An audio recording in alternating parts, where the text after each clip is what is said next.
Number 9, my ultimate goal for this project. My ultimate goal for this project would be to see accountability, to see justice done, to see those held accountable that were abusing their power in the jobs that they hold. As no one should be doing nothing like that. That's a scary situation to think you have a legal system and you have people in power that can actually do this stuff. And I'm up here doing this publicly on a billboard sign, not hiding it at all, openly, publicly, speaking about it. And it's mind-blowing that as much as I'm doing it and as much as I'm saying and as much as I'm putting out there straight solid fact, physical proof on all this, that still it's like being ignored. Like people know what their jobs are and people know what they're supposed to do and they're in a position to address it and they're choosing just to ignore it. Like, whatever. That ain't right. That ain't right. And it's a scary situation when you got people in power that are going to abuse their power with the power they hold like that, and abuse the citizens as like the legal system like means nothing to them. We rely on these people and we count on them. So we do live in a safe environment, a safe public, and it's very scary to think like we're living in a situation that these people are doing whatever they want, regardless of what the laws and statutes are in place. And they're willing to have people go like through something like this, a hardship, and it's mind-blowing. It really is. Not even willing to speak about it or even mention it or even address it or do anything whatsoever, but to escalate it. That's all they've been doing all along, just ignoring it. I mean, if I didn't document it all and I didn't record everything, no one would ever believe any of this. It's really, there's no word to speak of it. There's no word that I can even think of that would best describe any of this.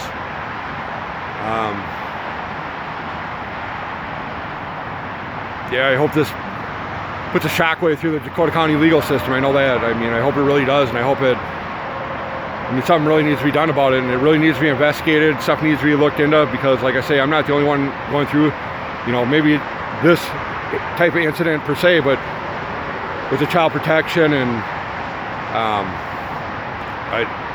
I know there's a lot of cases, a lot of them. Back in 2015 or something like that, they had that big class action thing where people, 300 or something out of Dakota County alone or whatever, grouped together, and there was federal charges filed, and it was with dealing with the Child Protection Agency, the CPS there in Dakota County. I mean, you got 300 and some people that are signed to a petition in that, and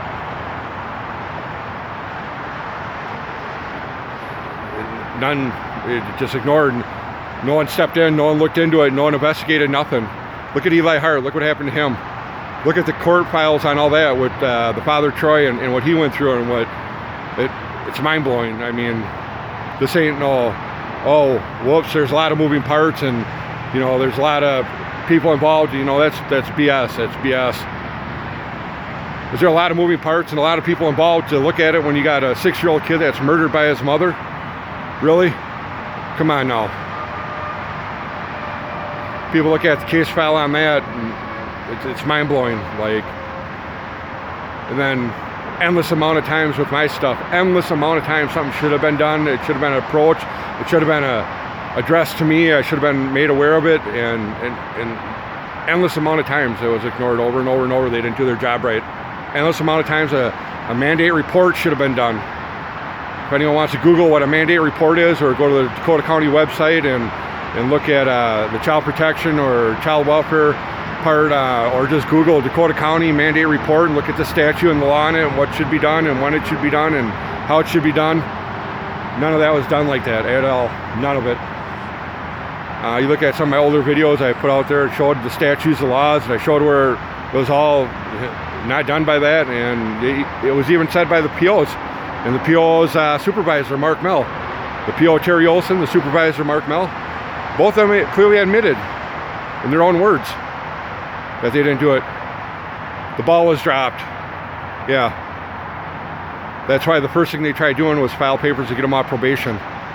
intentionally filed papers to try and get him off probation. As if he was off probation, there was nothing they could do about it.